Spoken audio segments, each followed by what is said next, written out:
नमस्कार दोस्तों, स्वागत है भक्ति चैनल में। आप सभी को राधे राधे, हरे कृष्णा। आज हम सुनेंगे वैशाख मास की अमावस्या की कथा। आइए कथा शुरू करते हैं। प्राचीन समय की बात है। एक नगर में एक गरीब ब्राह्मण और उनकी पत्नी रहते थे। वे बहुत धर्मात्मा थे, लेकिन अत्यंत निर्धन होने के कारण उन्हें कई बार भूखा रहना पड़ता था।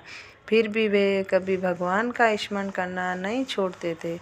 वैशाख मास की अमावस्या का दिन आया। ये पितरों की शांति और भगवान विष्णु की कृपा पाने के लिए बहुत शुभ माना जाता है। ब्राह्मण की पत्नी ने कहा, स्वामी, आज हम अमावस्या का व्रत रखें, पूरी श्रद्धा से पूजा करें, शायद हमारे दुख दूर हो जाए। दोनों ने सुबह जल्दी उठकर नदी में स्नान किया, साफ वस्त्र पहने और घर के कोने में भगवान विष्णु की पूजा की। उन्होंने दीपक जलाया, जल अर्पित किया, पूरे दिन व्रत रखा। दिन भर भूखे रहने के बाद उनके मन में कोई दुख नहीं था, बल्कि वे भगवान का नाम जपते रहे। ओम नमो भगवते वासुदेवाय। शाम का समय हुआ। पूजा समाप्त करने के बाद वे प्रसाद लेने ही वाले थे, तभी दरवाजे पर एक वृद्ध भिखारी आया। वो बहुत कमज़ोर था और बोला, बेटा, मैं बहुत भूखा हूँ, क्या मुझे कुछ खाने को मिल सकता है? ब्राह्मण और उसकी पत्नी एक दूसरे को देखने लगे, क्योंकि उनके पास बहुत थोड़ा सा भोजन था।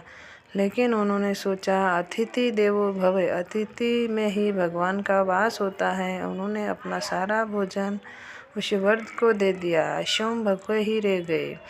वृद्ध प्रसन्न होकर, तुम दोनों ने सच्चे मन से व्रत रखा और दया दिखाई, मैं तुम्हारे बहुत प्रसन्न हूँ।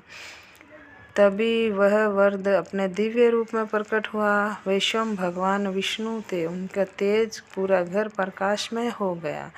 वैशाख अमावस्या के दिन जो भी व्यक्ति श्रद्धा से व्रत करता है, पितरों का तर्पण करता है, दान देता है, पाप नष्ट हो जाते हैं। तुम सच्ची भक्ति और सेवा की। भगवान विष्णु ने उन्हें आशीर्वाद दिया, तुम्हारे घर में कभी धन्य धान की कमी नहीं होगी और तुम्हारे पितरों को मोक्ष प्राप्त होगा। इसके बाद उनका जीवन बदल गया। धीरे धीरे उनके घर में सुख समृद्धि आने लगी। सदा भगवान के भजन करते रहे। हे भगवान विष्णु, जैसे ब्राह्मण और ब्राह्मणी के दुख दूर किए, वैसे हम सब के दुख दूर करना कहने वाले के, हुंकारा भरने वाले के। बोलिए भगवान विष्णु की जय। वैशाख मास की अमावस्या के दिन हमें पितरों का तर्पण करना चाहिए, व्रत और दान करना चाहिए, भगवान विष्णु की पूजा करनी चाहिए। बोलिए भगवान विष्णु की जय।